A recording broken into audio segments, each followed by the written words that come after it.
دنیا کے اندر جتنے آپ کو پودے نظر آئیں گے، یہ میرے پیچھے سرسوں نظر آ رہی ہے، رائی دا دانا جنہوں کہتے ہیں پنجابی دے اندر، درخت جتنے ہیں، آم ہو، سیب ہو، انار ہو، جتنے بھی آپ کو بیلیں نظر آئیں گی، سائنس کہتی ہے اس کے دو حصے ہوتے ہیں، root system, shoot system. Root system اس کو کہتے ہیں جو زمین کے اندر ہوتا ہے، اس کی جڑیں، اور شوٹ سسٹم وہ ہوتا ہے جو زمین سے اوپر، جو اس کا تنا، اس کے پھل، اس کے پھول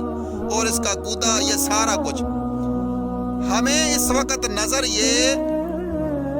سرسوں کا یہ پودے نظر آ رہے ہیں، سرسوں کے پودے، سروں کے پودے جنہوں کہتے ہیں، ساگ جنہوں کہتے ہیں اسی پنجابی کے اندر، یا آپ کو کھجور کا اوپر تنا نظر آتا ہے، اس کو کھجوریں لگی نظر آتی ہیں۔ اصل میں یہ جو پودے ہوتے ہیں، یہ درخت ہوتے ہیں، یہ روٹ سسٹم کی بنیاد پر کھڑے ہوتے ہیں۔ جس درخت کی جڑ اکھڑ جاتی ہے وہ پودا سوکھ جاتا ہے۔ ہم انسان جو ہیں، ایک ہماری باڈی، ایک ہماری روح، آج کا انسان سب سے زیادہ، جیسے یہ پودا نا جی، سب سے زیادہ ہماری توجہ اس پودے کے اوپر ہے، اوپر جڑ نظر نہیں آ رہی۔ ہم انسان جو ہیں، ہماری سب سے زیادہ اس وقت توجہ باڈی کے اوپر ہے،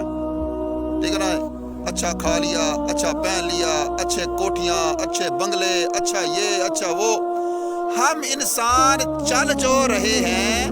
وہ روح کی بنیاد پر چل رہے ہیں، روح کی طرف ہماری توجہ نہیں، سول سسٹم جس کو کہتے ہیں۔ آپ دیکھیں نا، نبی علیہ السلام کی زندگی کو آپ دیکھ لیں، ساری زندگی نبی صلی اللہ علیہ وسلم، حضرت عائشہ فرماتی ہیں کہ 2 وقت کا کھانا، چولہا نہیں جلا آپ کے گھر کے اندر، لیکن آپ کی روح اتنی مضبوط تھی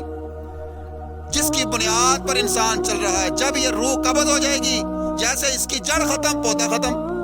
ہماری روح باہر نکلی، ہماری باڈی تو یہاں پڑی رہے گی، قبر میں چلے گی۔ تو سب سے زیادہ ہمیں توجہ اپنی روح کے اوپر دینا چاہیے، ایسے اعمال کرنے چاہیے، یہ جو ہم جتنے گناہ کرتے ہیں، جتنی سستیاں ہیں، جتنے کمیاں ہیں، جتنے عیب ہیں، یہ ہماری روح کو کمزور کرتی ہیں۔ یہ غیبت ہو گئی، جھوٹ ہو گیا، فراڈ ہو گیا، حسد ہو گیا، جلن ہو گیا، یہ سب کچھ ہماری روح کو کمزور کرتی ہیں، جیسے پودے کی جڑ کو کمزور کر دیا جائے۔ اور سچائی، امانت داری،